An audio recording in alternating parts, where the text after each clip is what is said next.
বিশালে সব কবরের প্রয়োজন কেন? এর একটি কারণ, যে বিখ্যাত সাহাবী হযরত ওসমান ইবনে আফফান রাদিয়াল্লাহু আনহু, যিনি জান্নাতে যাবেন তো 6খান টিকিট নবী দিয়েছেন। কটা টিকিট বললাম? আমরা কলকাতা যাব তো ট্রেনের টিকিট পাচ্ছি না। জান্নাতে যাবেন তো 6টা টিকিট নবী দিয়েছেন, আর পয়সা দিয়ে 2 দিন নবী মুস্তাফার কাছে উনি জান্নাত কিনেছেন। বলুন সুবহানাল্লাহ। 500 টাকা সুবহানাল্লাহ না চাইতেই পানি, আল্লাহর মেহেরবানি ইনশাআল্লাহ। জাকির হোসেন 500 টাকা কবরস্থানের নামে, আল্লাহ না দানকে কবুল করুক। তবে চাইতে লাগবে, আপনার লাগেনি, আপনারা রেডি করেন। তো বলতে চাচ্ছিলাম যে 2 দিন পয়সা দিয়ে নবী মুস্তাফার কাছে জান্নাত কিনেছেন হযরত ওসমান গনি। এহেন সাহাবী আন ওসমানা আন্নাহু ইযা ওয়াকাফা আলা কবরিন বাকা হাত্তা ইয়াবুল্লা লিহিয়াতাহু। উনি কবরের কাছে গিয়ে এত কান্না করছেন যে দাড়ি মুবারক ভিজে গেছে, এত কান্না করছেন। তো অন্য সাহাবী বলছেন যে হুজুর তাজকুরুল জান্নাতা ওয়ান নারা ফালা তাবকি ওয়া তাবকি মিন হাযা। হে হুজুর, আপনি জান্নাতের ব্যাপারে বক্তব্য রাখতেন, কোনোদিন কান্না করতে দেখিনি। জাহান্নামের ব্যাপারে বক্তব্য রাখতেন, কোনোদিন কান্না করতে দেখিনি। কিন্তু আজকে কবরকে সামনে রেখে আপনি কান্না করছেন, তার কারণটা কি? কারণ কেউ জান্নাতে যাচ্ছে না যাক, আপনি জান্নাতে যাবেনই। আপনি জান্নাতি সাহাবী, জান্নাত ক্রয় করেছেন, পয়সা দিয়ে নবীর কাছে জান্নাত কিনেছেন, আপনি কেন কাঁদছেন? তো উনি বলছেন যে ক্বালা রাসূলুল্লাহ সাল্লাল্লাহু আলাইহি ওয়াসাল্লাম ইন্নাল কবরা আউয়ালু মানজিলিন মিন মানাজিলিল আখিরাহ ফামান নাজা মিনহু ফামা বাদাহু আইসারু মিনহু ওয়া মান লাম ইয়ানজু মিনহু ফামা বাদাহু আসাদ্দু মিনহু।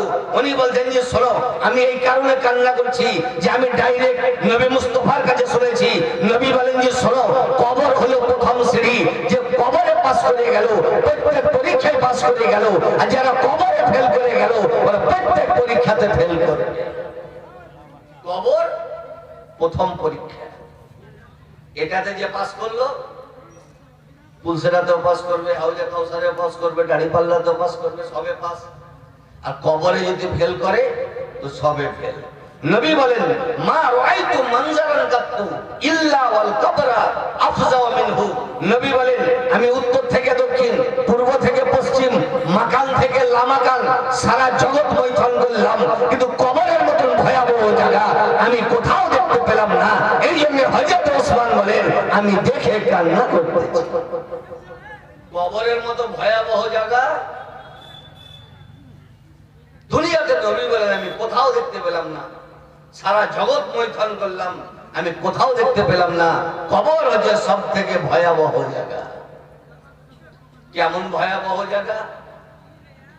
মিশকাত শরীফ প্রথম খণ্ড, নবী মুস্তাফা বলেন লা ইউসাল্লাতু আলাল কাফিরি ফি কবরিহি তিসআতুন ওয়া তিসউনা তিন্নিনা। নবী বলেন যারা খোদাকে চিনে না, নবী মুস্তাফাকে মানে না, ইসলামকে বুঝে না, তাদের কবরে 99টা আজদাহা সাপ নির্ধারিত করা হবে। কটা সাপ? 99টা অজগর সাপ কবরে বডিগার্ড রাখা হবে। ওরা চুমে খাবে, পা টিপবে। নবী বলেন তানহাসুহু ওয়া তালদাগুহু হাত্তা তাকুমাস সাআ। ওরা নুসতে থাকবে, ডংসিতে থাকবে কিয়ামত পর্যন্ত। হুজুর ওই সাপের পাওয়ার কত? তো নবী বলেন ওয়ালাউ আন্না মিনহা তিন্নিনা লাউ নাফাকাত বিল আরদি মামবাতাত খাদরা।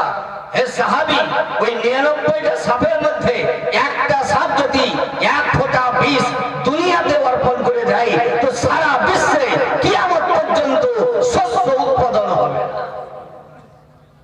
1 ফোঁটা বিষ যদি দুনিয়ায় রোপণ করে দেয় তো সারা বিশ্বকে জ্বালিয়ে দিবে, কোথাও শস্য বলে কোনো জিনিস থাকবে না। হয়তো বলেন যে তাই হয় নাকি? মোথাবাড়ির চৌরাঙ্গিতে যদি 1 ফোঁটা বিষ পড়ে তো কালিয়াচক কি করলে? আর ফারাক্কা ব্রিজে এত পানি আছে, এমনিতে তো বিষ নষ্ট হবে।